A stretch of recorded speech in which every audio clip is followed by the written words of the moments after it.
tous.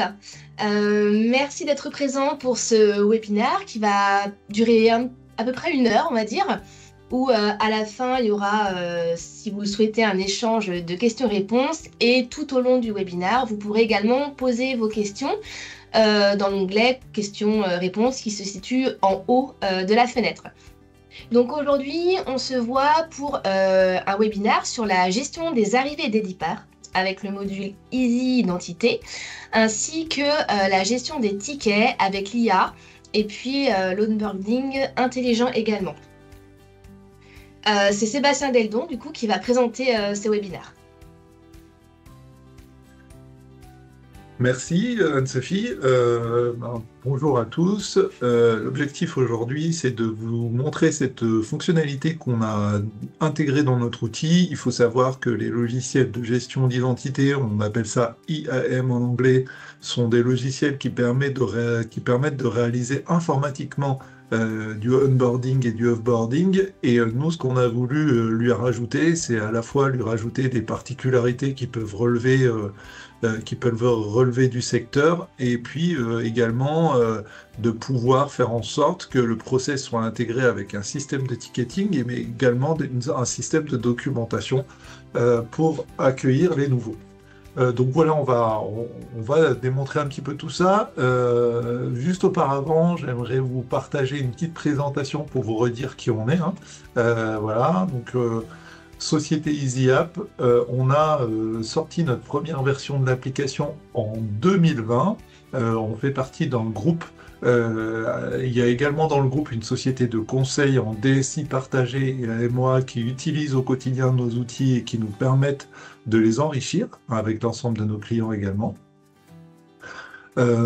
Moi, ça fait 25 ans que je suis directeur des systèmes d'information, plutôt dans le secteur des associatifs, des collectivités et de la santé. Voilà, donc beaucoup tourné autour de ces questions d'identité. Vous dire aussi que notre logiciel, il est entièrement développé en France. Il s'appuie sur des solutions et des logiciels français. On l'héberge en France aussi dans 2 data centers hébergement données de santé à Grenoble et à Lyon. Donc il est, voilà, pour ceux qui sont du secteur de la santé, il est tout à fait compatible avec les exigences du secteur. Il a une particularité aussi importante, c'est que, étant donné que c'est le logiciel de documentation, gestion de parc et documentation du SI, c'est intéressant d'avoir ce logiciel qui est en dehors de votre parc informatique, surtout quand vous en avez besoin lors d'attaques cyber. Donc voilà, on a cette particularité-là. Dans ce qui fait notre spécificité, on est parti du principe que nous, on allait avoir une seule licence pour tous les salariés. Donc on est un peu à contrario des outils du marché. On va plutôt s'adapter à la taille de votre structure et pas proposer une licence par salarié parce qu'on a constaté que ça bridait l'utilisation. On est connecté aux outils Office 365 et Google Cloud. D'ailleurs, on va le voir au niveau de l'implémentation de la gestion d'identité des arrivées et départs. Et on a un produit aussi qui est tout à fait en capacité d'intégrer de l'intelligence artificielle. On en a intégré sur la partie ticketing, on va vous le montrer. Et également, pour certains secteurs, typiquement le secteur de la santé, vous savez maintenant qu'il existe un annuaire national des professionnels de santé. Donc quand on parle de onboarding, on ne peut pas occulter le fait que dans le secteur, il y a forcément des éléments qui relèvent d'annuaires tierces. Donc on essaye aussi de se connecter à ces annuaires tierces, notamment dans le secteur de la santé, à l'annuaire RPPS. Voilà un petit peu sur cette première présentation. L'application est accessible sur tablette, PC ou mobile, donc sur une URL. C'est une application hébergée en SaaS, avec un support bien sûr plutôt très réactif. Dans les différentes fonctionnalités qu'on peut proposer, donc on a le onboarding qu'on va voir aujourd'hui. On peut aussi proposer la gestion du parc informatique, la gestion des ticketing et du support complet pour l'entité, c'est-à-dire qu'on peut avoir autant de sujets, autant de systèmes de traitement de tickets qui existent dans l'entité. Une partie documentation qui sera importante dans le onboarding, tout comme le ticketing, puisque y a des traitements de tickets à réaliser quand une personne arrive. Une partie sécurité DSI, une partie portail intranet qu'on va effleurer aujourd'hui, une partie immobilière, une partie portefeuille projet, numérique en santé et gestion des contrats fournisseurs. Donc vous voyez, il y a pas mal de fonctionnalités dans EasyApp. S'il y a d'autres fonctionnalités que vous souhaitez creuser, n'hésitez pas à nous contacter, on pourra vous faire quelque chose de plus personnalisé comme thème. Sur le sujet du jour, sur la gestion d'identité, l'idée c'est qu'on passe tout de suite à une petite présentation sur un exemple qu'on a pu réaliser pour vous montrer ce à quoi ça peut ressembler. Tout d'abord, on peut faire de EasyApp son outil de portail intranet, c'est-à-dire faire en sorte que les utilisateurs, en ouvrant leur navigateur, ils tombent sur EasyApp. Donc on va avoir, si on prend ce module, la possibilité d'avoir une page d'accueil avec différents widgets, dont un widget actualité. On a un menu du haut ici qui peut permettre d'aller vers les différentes applications de la structure, les différents systèmes bureautiques et les procédures et process nécessaires. Et c'est là où on commence à vraiment arriver dans le cas du onboarding. C'est intéressant d'avoir la partie portail quand on traite du sujet du onboarding, parce que la personne qui va arriver, elle va directement avoir accès, sans y connaître grand-chose, à ces applications, à ces espaces bureautiques et à toutes les procédures qu'on aura bien voulu lui mettre en avant. Donc ça, c'est vraiment quelque chose d'intéressant, et on peut même faire en sorte que sur cet espace, on pourrait imaginer que dans le portail, il y ait un menu nouvelle arrivée ou nouvel arrivant qui permettent d'avoir tout le process pour les nouvelles arrivées, des petites vidéos, pourquoi pas, des petits tutoriels, les documents concernant les tickets resto et tout ce qui peut aller avec. Donc on peut vraiment faire de EasyApp son portail d'accueil avec l'annuaire des entités juridiques, l'annuaire de ses adresses et l'annuaire de ses personnes. Voilà. Concernant la gestion des arrivées et départs, il est évident que si on veut, à un moment donné, gérer les arrivées et départs dans une application, il faut qu'on ait l'annuaire de ses utilisateurs dans l'application. Donc, on a deux moyens déjà d'importer son annuaire des utilisateurs dans EasyApp. Donc, soit via un import Excel, c'est simplement très souvent à partir des données RH qu'on fait cet import et qu'on peut constituer une première base, mais on a aussi la possibilité de se connecter avec Azure, et dans ces cas-là, vous voyez, il va aller sur votre Azure, sur votre Office 365, voir s'il y a des nouveaux utilisateurs, voir s'il y a des utilisateurs, et vous allez pouvoir les importer. Ça veut dire qu'au démarrage, si on connecte EasyApp à votre Azure AD et qu'il est plutôt bien tenu, il n'y a même pas besoin de réaliser d'import, l'import se fait automatiquement et vous partez avec votre liste d'utilisateurs qui est déjà existante. Pour le secteur de la santé, mais ces évolutions pourraient arriver pour d'autres secteurs, c'est en réflexion, mais par exemple, dans le secteur de la santé, tous les médecins, toutes les infirmières et bientôt tous les professionnels de santé, si vous allez voir sur vos ordonnances, il y a le numéro de professionnel de santé de RPPS qui est inscrit. Cette notion va devenir obligatoire dans le domaine de la santé, et du coup, on a voulu l'intégrer dans notre annuaire d'entreprise. RPPS et messagerie de sécurité de santé. Pour d'autres secteurs, ceux qui sont d'autres secteurs, il serait possible de rajouter aussi des champs équivalents. On n'a encore jamais eu de demande formelle et précise là-dessus, on a eu beaucoup de demandes dans le domaine de la santé, donc on l'a fait. Et du coup, ici, on va retrouver, par exemple, l'annuaire d'entreprise, sur lesquels on va pouvoir faire une recherche. Voilà, je vais rechercher Madame Bessot, et je vais tomber sur l'annuaire d'entreprise avec le 06 et tout ce qui va bien au niveau de cette personne. Donc on a constitué notre annuaire. L'idée c'est de pouvoir travailler sur les arrivées prévues, sur les départs récents, sur les désactivations de personnes. Et on a aussi la possibilité de synchroniser sur EasyApp ses comptes administrateurs et ses boîtes génériques. Attention, le onboarding, offboarding, il est bien sûr pas fait pour les comptes administrateurs et boîtes génériques, il est fait pour les personnes. Donc voilà, il faut bien le préciser. On a eu parfois des questions. L'idée, c'est vraiment de préparer l'arrivée des collaborateurs et le départ des collaborateurs. Dans la création d'une nouvelle personne, vous avez un nouveau collaborateur qui arrive. Donc bien sûr, il va falloir qu'on fasse un projet avec vous, qu'on fasse les paramétrages nécessaires qui correspondent à votre structure, et on va pouvoir dire, bah, j'ai par exemple le service RH et le service informatique de la société qui peut aller écrire dans toutes les entités juridiques, mais par contre, dans chaque entité juridique, j'ai aussi un relais de création qui est en capacité de créer les comptes. Ça, c'est tout à fait possible. Donc, ceux qui sont en centrale verront l'ensemble des entités et celui qui a droit à accès à 1, 2, 3 entités, bah, il verra que les entités auxquelles il a accès. Donc, on peut avoir cette notion de droit qui permet de déléguer en local à des, on va dire, des référents de gestion d'identité, cette création d'identité. Donc, je vais choisir une des entités, je vais cliquer sur Ajouter.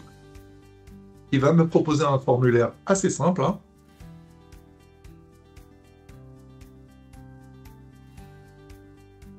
Donc je vais taper son nom, son prénom, sa civilité, je vais taper son adresse à laquelle il est rattaché, puisqu'il peut y avoir plusieurs adresses. Voilà. Je vais pouvoir configurer une date d'arrivée informatique, qui n'est pas la date d'arrivée RH. On l'a désolidarisé parce que de plus en plus, au service informatique, on nous demande de créer les comptes un peu en avance. Donc on peut tout à fait avoir une date d'arrivée informatique qui ne colle pas à la date d'arrivée RH. Et celle-ci peut être prévisionnelle, c'est-à-dire qu'on peut très bien la mettre au 5. Dans le système, vous verrez, son compte ne sera pas créé avant le 5 du coup. Donc ça, c'est très intéressant, on va dire, de pouvoir avoir cette information-là et de pouvoir savoir que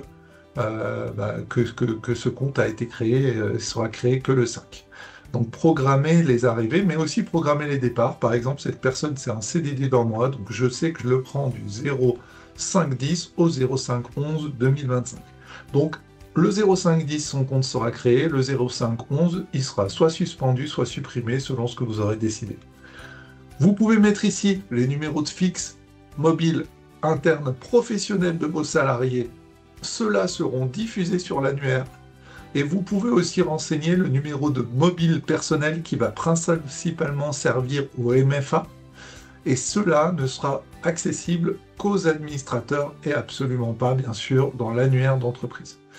Donc ça, c'est en plus ce numéro de téléphone personnel, vous verrez, dans le logiciel, on a la capacité d'envoyer les codes à l'utilisateur ou d'envoyer son pseudo à l'utilisateur par SMS. Donc l'idée, c'est de vraiment pouvoir avoir ce champ-là. Une fois que j'ai rempli ces informations assez basiques, dans le paramétrage, on a configuré comment se formater vos adresses email, comment se formater vos logins sur le réseau. Donc ça se fait en automatique. Vous n'avez rien à toucher là-dessus. Donc l'utilisateur se verra son mail et son identifiant créé. Ensuite, on va pouvoir préciser le responsable. Donc on va préciser le responsable. Pourquoi c'est intéressant? Parce que quand on est dans les annuaires d'entreprise et ça commence à devenir un peu technique, typiquement dans Office 365, si on précise le manager ou le responsable, ça lui partage automatiquement le calendrier. Donc ça nous évite une série de choses qui sont parfois un petit peu manuelles. Ça peut être intéressant aussi pour que dans EasyApp, vous puissiez faire le tri des personnes qui sont gérées par tel ou tel responsable. Donc EasyApp peut vraiment devenir une base de référence. On voit de plus en plus d'entreprises qui font appel à des intérimaires. Les intérimaires, ils ne sont pas dans la base RH. Donc en fait, on a parfois du mal à avoir une base un peu synthétique de tous les prestataires, de tous les intérimaires, de toutes les personnes qui travaillent pour nous. EasyApp devient vraiment cette base de référence. Pareil, quand vous êtes dans une association, si vous avez des bénévoles aussi, vous avez peut-être des stagiaires, des apprentis.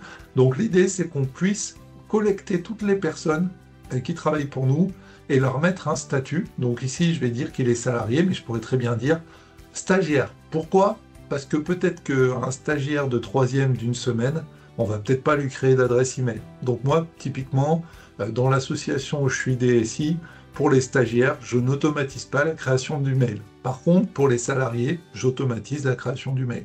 Donc ce statut va être important dans le onboarding pour définir des actions un peu différentes. Ensuite, On aura la possibilité aussi de préciser la fonction. Donc, on a intégré pas mal de fonctions qu'on peut retrouver dans le privé et on a retrouvé pas mal de fonctions on a intégré pas mal de fonctions qu'on peut intégrer qu'on peut retrouver dans la santé. Par exemple, si vous cherchez le poste d'infirmier, vous allez pouvoir sélectionner dans une liste déroulante ce poste-là. Cette liste est personnalisable et vous allez pouvoir même préciser pour Office 365 ou pour l'AD son poste. Voilà, c'est l'infirmière en chef. Très bien. Vous allez pouvoir préciser des horaires et lieux de présence, et vous allez pouvoir préciser qui elle remplace. Voilà. Donc voilà sur ce type de choses. Donc là, on va faire un test. Hein, voilà. Donc des choses aussi intéressantes, pour ceux qui sont dans la santé, on a pu développer une recherche automatique. Comme je vous dis, il y a plus en plus d'annuaires d'état selon les professions, et le premier qui est très en avance, c'est celui de la santé. Donc, ils nous ont permis de créer une API pour venir dire, bah voilà, Jean Tixera, je vais le chercher dans l'annuaire de santé, on n'a pas trouvé de professionnel. Par contre, si c'était un professionnel repéré, il m'aurait sorti son numéro de professionnel de santé, son adresse de messagerie. Voilà. Si on passe à l'écran suivant, alors je tiens à vous dire que ces écrans sont personnalisables. On n'est pas obligé de tous les mettre. Là, on vous les a volontairement tous mis pour que vous les voyez, mais ils ne sont pas obligatoires du tout. On a aussi la possibilité soit de créer un ticket pour le service informatique dans EasyApp, si la gestion des tickets se fait dans EasyApp, soit de créer d'envoyer un mail vers le service informatique. Pareil pour les RH. On peut soit envoyer un mail, soit créer un ticket, selon ce qui est souhaité par vous. Sur ce ticket, on peut même formater une réponse en disant est-ce qu'il y a besoin d'un poste informatique, est-ce qu'il y a besoin d'un téléphone, est-ce qu'il y a besoin d'un accès bureautique, définir les groupes, est-ce qu'il y a besoin d'une application. Du coup, l'informaticien qui va recevoir la demande de onboarding, il saura précisément à quoi devra avoir accès la personne. Pareil au niveau des RH, ça pourrait être de dire quel est le type de contrat, est-ce qu'il remplace quelqu'un, où on trouve les informations pour créer un contrat, etc. Donc une fois qu'on va cliquer sur étape suivante, là il va nous proposer une dernière étape qui est quand on utilise la gestion des droits dans EasyApp, de pouvoir rajouter les droits. Celle-là, elle est très souvent pas mise en œuvre. Et du coup, on va pouvoir cliquer sur créer l'utilisateur, et l'utilisateur va se créer. Et donc, la machine va créer tous les tickets, tous les envois de mails qui correspondent. Voilà, donc je retrouve du coup dans ma liste des utilisateurs mon utilisateur, et je peux tout de suite lui donner son mot de passe provisoire qui est ici, le copier et lui donner. Donc ça veut dire que quand je reçois un utilisateur, je vais faire cette manipulation, je vais récupérer son mot de passe, et grosso modo, sa création dans le réseau et dans Office 365, ça prend environ 1 heure. Donc je sais qu'1 heure plus tard, je vais pouvoir lui donner son mot de passe, et maximum 1 heure plus tard, il va pouvoir commencer à travailler. Voilà, donc ça c'est super intéressant, ça permet de conserver des comptes nominatifs pour tous, et d'être hyper réactif et rapide dans la construction de tout ça. C'est simple, hein, j'ai la personne qui change de nom, je vais venir ici, voilà, il s'est marié, et il s'appelle maintenant Tixera Godin. Donc je vais changer son nom ici, et automatiquement, là pareil, il va me changer le nom dans EasyApp, mais il va aller me le changer dans Active Directory, il va aller me changer dans Office 365 et dans tous les autres logiciels connectés, parce qu'il y a possibilité de connecter beaucoup d'autres logiciels. Le jour où cet utilisateur part, finalement, il part pas le 05/11 parce qu'on a décidé de le prendre en CDI, je vais enlever cette date. Ou alors, il part, c'est une personne qui était présente dans les effectifs, il part le 25/12/2025, je vais pouvoir lui préciser la date et rentrer cette date et la modifier. Et du coup, le 25/12, le déclenchement de fin de compte va se lancer. Je peux désactiver temporairement l'utilisateur. Je peux lui réinitialiser son mot de passe. Donc, c'est assez souple, c'est-à-dire que si je suis le directeur d'un des établissements de l'entité juridique, je vais pouvoir avoir, par exemple, ces manipulations-là qui me sont directement rattachées possibles. Voilà sur le formulaire de onboarding. C'est assez simple pour les utilisateurs finaux. C'est-à-dire qu'en peu de temps, le responsable, la personne en présence sur un des établissements ou une des succursales va pouvoir créer un compte utilisateur opérationnel sans avoir à ouvrir de tickets informatiques plus que ça. Donc sur la création du compte, ça va s'automatiser et les tickets informatiques qui ont été créés, c'est plutôt sur la suite. Est-ce qu'il faut lui fournir un poste de travail? Est-ce qu'il faut lui fournir un nouveau smartphone? Est-ce qu'il faut lui créer des accès sur les différents logiciels? Et ensuite, c'est le service informatique qui va se servir et s'occuper de faire ça. Derrière EasyApp, on utilise en connexion un autre logiciel qui s'appelle User. Donc, sur ce logiciel, c'est assez simple. On va avoir la possibilité de voir un certain nombre de choses. Je vais basculer sur notre instance, ça va nous permettre d'y voir plus clair. Donc, sur cette instance-là, vous allez avoir différentes choses. Une base des utilisateurs. Donc, User va se connecter à EasyApp et va venir récupérer l'utilisateur qu'on vient de créer au travers du formulaire. Et ensuite, dans User, on va pouvoir lui demander de le créer dans Office 365, de le créer dans votre Active Directory ou de le créer dans n'importe lequel de ces applications qui existent déjà. Par exemple, si vous avez une utilisation, par exemple dans le domaine de la santé, d'un logiciel de soins qui s'appelle NetSoins, on va pouvoir aller le créer dans le logiciel de soins. Si vous utilisez, par exemple, je ne sais pas moi, mais pour la téléphonie 3CX, on va pouvoir aller le créer dans 3CX. Donc on a vraiment la capacité de faire en sorte que cette création se réplique dans un maximum de logiciels. Donc l'utilisateur va être créé par exemple dans le logiciel de soins, il va avoir son mot de passe qui va être défini. Par contre, bien sûr, il faudra aller, par exemple, si vous lui créez un accès dans le logiciel de compta, il va quand même falloir préciser dans le logiciel de compta les profils que vous lui donnez et à quel dossier comptable vous l'affectez. Ça ne peut pas être fait par le logiciel de gestion d'identité. On n'est plus dans l'identité, on est dans les droits là. Donc c'est ensuite dans chaque logiciel, une fois que l'entité est créée, que vous allez pouvoir tout simplement lui affecter des droits et les droits qui conviennent dans chacun des outils. Donc vous voyez, on est connecté à un certain nombre d'outils et si vos outils, vous ne les retrouvez pas là-dedans, en fait c'est assez simple, il faut demander un nouveau connecteur et on va faire créer le connecteur. Seul bémol, il faut que votre éditeur de logiciel soit d'accord pour qu'on se connecte et qu'on puisse gérer les utilisateurs. Mais en général, c'est quelque chose d'assez répandu.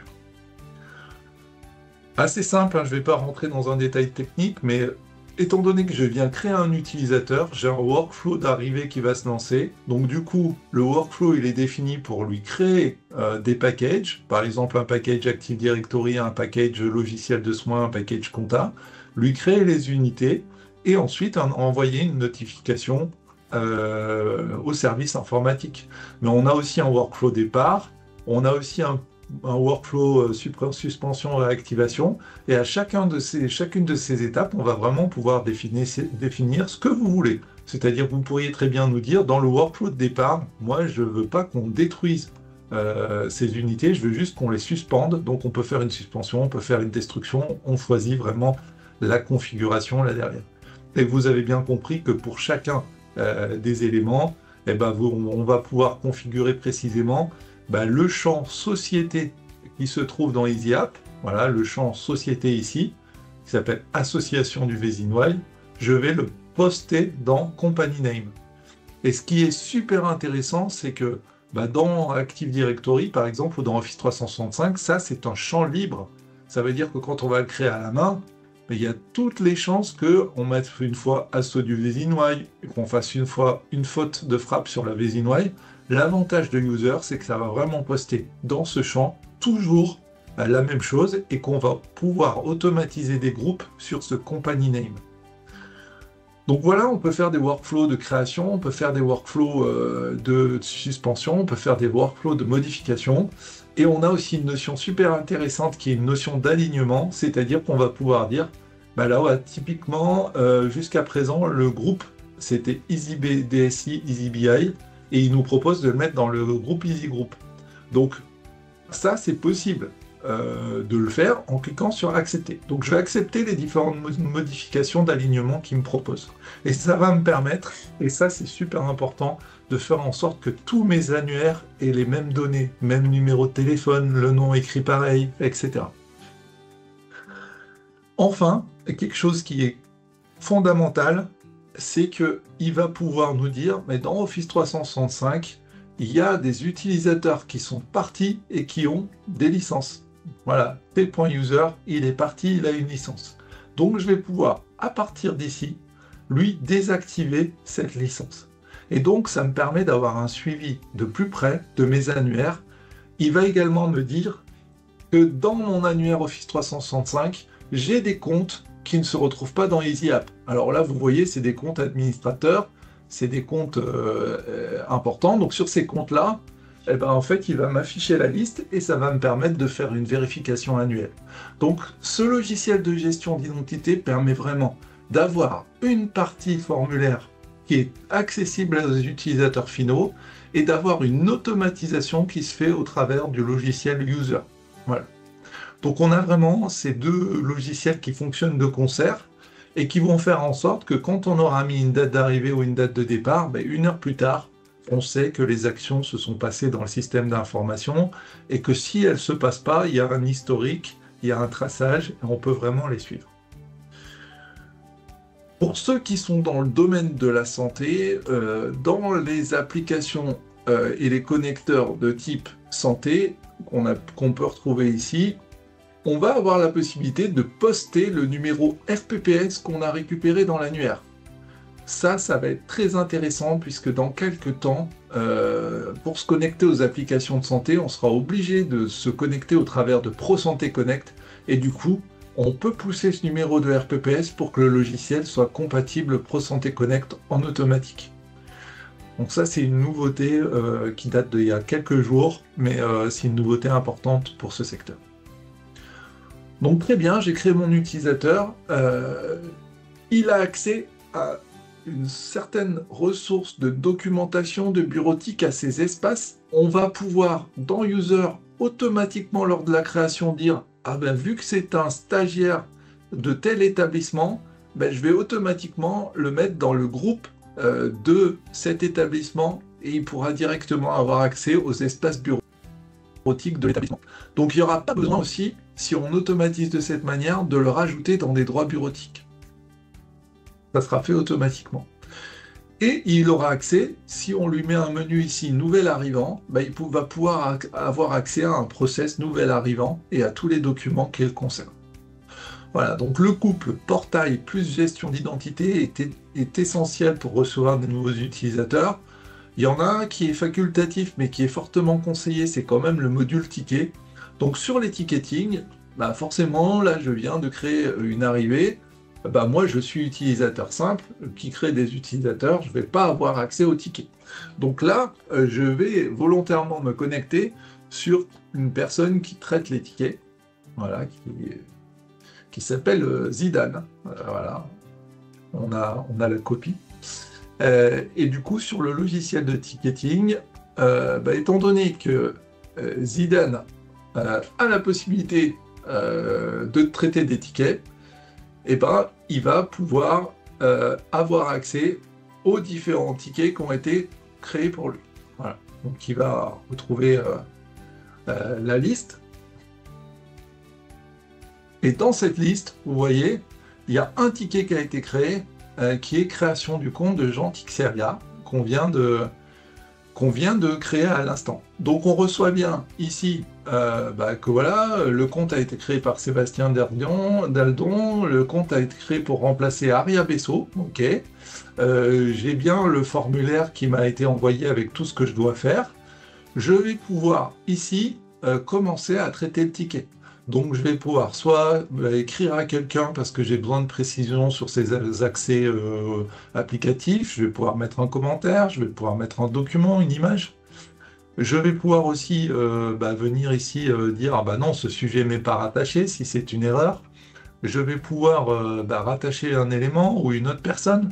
dans le traitement du ticket. Si on rattache par exemple son responsable, eh ben, il va être au courant. Voilà, il y a un certain nombre de choses qui vont pouvoir se faire, et donc sur cet utilisateur, je vais pouvoir suivre tout ce que j'ai fait. Je vais pouvoir mettre par exemple aujourd'hui créer dans toutes les applications. Voilà. Donc ça sera une première chose que j'ai fait. Ensuite, je vais pouvoir lui rajouter également un commentaire aussi qui va être de dire, bah là, je vais PC fourni. Voilà. Donc au fur et à mesure, je vais pouvoir soit créer au travers de commentaires, soit au travers de tâches, lister tout ce que j'ai fait. Et à un moment donné, soit je peux mettre en attente si j'attends le ticket, soit je peux aussi préparer une clôture du ticket en disant c'est bon, pour moi, l'utilisateur, j'ai fait tout ce que j'avais à faire et il est lancé, il peut travailler. Je vais pouvoir directement depuis le ticket, vu que je sais que c'est un remplacement de Aria Besso, je vais pouvoir dire transférer le matériel sur Tixera Baudin Jean. Donc je vais pouvoir directement réaffecter, puisque c'est un remplacement, le matériel de Besso Aria vers Tixera Baudin Jean, si bien sûr vous gérez le matériel avec EasyApp. Et pareil, vous avez accès à la fiche de l'utilisateur, vous avez accès à son entité, vous pouvez directement cliquer sur appeler l'utilisateur s'il y a un numéro de téléphone qui est renseigné. Si vous avez intégré dans les tickets la prise en main à distance, vous pouvez aussi directement prendre la main sur son poste de travail. Donc là, ça c'est des options. Et ce qu'on comptait aussi vous montrer dans la gestion des tickets, donc là c'est possible pour les RH comme pour le service informatique de suivre les arrivées des personnes. Ce qu'on comptait vous montrer aussi, c'est que en fait on peut vraiment se servir de EasyApp au final pour traiter tout type de ticket. C'est-à-dire qu'on peut dire que le sujet arrivée-départ, il est traité à la fois par le service RH et le service informatique, mais on peut dire que le service état des lieux, il est traité par le service immobilier. On peut dire que le service assistant, c'est le service informatique, la demande de matériel, c'est le service achat, et donc on peut définir un certain nombre de systèmes de gestion de tickets avec des utilisateurs qui vont pouvoir traiter les tickets concernés. Ce qui est très important, c'est que pour l'utilisateur final qui arrive, par exemple, s'il a tout de suite une question sur l'immobilier, lui, il va pas se casser la tête, il va aller sur la partie ticket, il va dire, tiens, voilà, je vais ouvrir un nouveau ticket. Je n'ai pas cliqué au bon endroit. Voilà, il va dire, voilà, je vais faire une nouvelle demande concernant, par exemple, les incidents, j'arrive pas à me connecter à mon PC, et il peut directement ouvrir un ticket. Et donc ça se présente comme ça, il va dire, mon PC ne s'ouvre pas, l'écran est noir. Donc voilà, nouvel utilisateur, il arrive, on a créé ces catégories de tickets, il va dire que c'est important, il peut mettre une copie d'écran, mais il peut créer le ticket directement comme ça. Voilà, donc du coup Zidane, lui, il va retrouver le ticket « Mon PC ne s'ouvre pas, mon écran est noir » ici. Et donc, il va pouvoir, comme il a traité le ticket de l'utilisateur pour l'ouverture de son compte, il va pouvoir traiter directement le ticket de panne de l'utilisateur. Et ce qu'on a intégré, c'est un moteur d'intelligence artificielle qui va commencer à lui répondre. Donc il va lui dire, si vous aussi, je comprends bien, vous ne faites pas face à un problème de PC qui ne fonctionne plus correctement, il va lui demander une confirmation, il va commencer à lui proposer des actions, si l'utilisateur lui dit non, ça n'a pas résolu mon problème, au bout d'un moment, en fait, l'IA va lui proposer carrément de rebasculer vers une personne qui va traiter son ticket pour de vrai. Voilà, donc la possibilité sur n'importe quel, vous voyez, merci de votre retour, comme le problème persiste, il redemande des informations pour préciser les éléments. Et vous voyez que sur chaque sujet qu'on peut paramétrer, on peut vraiment faire de EasyApp son gestionnaire central des tickets pour l'entreprise. Et du coup, sur chaque sujet, on va pouvoir paramétrer. Est-ce qu'on peut prendre la main sur le poste de l'utilisateur? Alors nous, on voit parfois des services autres que le service informatique qui ont cette possibilité pour aider les utilisateurs. Est-ce qu'on va activer l'emplacement? Dans EasyApp, on a la possibilité de décrire son parc immobilier. beaucoup de structures utilisent EasyApp pour intervenir dans le parc immobilier. Donc il est possible de mettre la notion d'emplacement. Pareil, si on veut changer les bornes Wi-Fi, parfois, il faut savoir dans quel bâtiment, dans quelle aile. Donc il est possible de préciser comme ça tout ça dans EasyApp. Est-ce que c'est lié à une demande utile? Et là, on peut dire, oui, je veux de l'IA, un gestionnaire de tickets général, je vais pouvoir y mettre un contexte ici, aider l'utilisateur à comprendre l'arrivée, etc. Je vais pouvoir mettre un message aussi de base qui est sur le ticket et une couleur personnalisée. Donc ça, c'est possible sur chacun des sujets de personnaliser ça avec de l'intelligence artificielle intégrée. C'est possible aussi si vous avez fait de la documentation dans EasyApp, on en parlait tout à l'heure. Dans EasyApp, il est possible de mettre la documentation pour les utilisateurs. Donc par exemple, on va mettre une documentation sur Office 365, l'utilisation. Voilà, je prends un exemple, par exemple, dans Outlook PC, j'aimerais créer une signature. Voilà, donc il va m'envoyer, alors bien sûr c'est la vidéo qui marche pas, donc il va m'envoyer vers la documentation de Microsoft qui va bien, configurer la réponse automatique, et je vais pouvoir obtenir la réponse à ma question. Donc on peut vraiment faire de EasyApp un centre de documentation, et dans l'eticketing, du coup, on va pouvoir venir dire ici, s'il y a une question sur Office 365, et donc il doit y avoir un sujet qui est messagerie, dans le système de sujet messagerie, je vais pouvoir venir ajouter la documentation Outlook PC, Outlook Office 365, et je vais même mettre ici, je vois aussi Office 365 dans son ensemble, le guide d'utilisation. Voilà, j'enregistre, et du coup il va répondre à l'utilisateur avec ces documents-là. Il y a vraiment possibilité, du coup, avec EasyApp, voilà, on a vraiment voulu donner accès à des structures qui n'y avaient pas accès jusqu'à présent. Hein. Le coût d'un logiciel de gestion d'identité est assez important pour les petites structures. On a voulu simplifier ce process en fournissant à la fois un petit portail qui permet à l'utilisateur d'être accueilli, de retrouver sa documentation, de pouvoir à la fois traiter ses tickets d'arrivée, tickets de départ, mais également tout type de tickets, d'intégrer de l'intelligence artificielle et ensuite d'automatiser complètement son process d'arrivée au niveau du SI dans l'annuaire d'entreprise, dans Office 365, dans Google, voire même dans l'ensemble des logiciels du SI une fois qu'on a créé les connecteurs.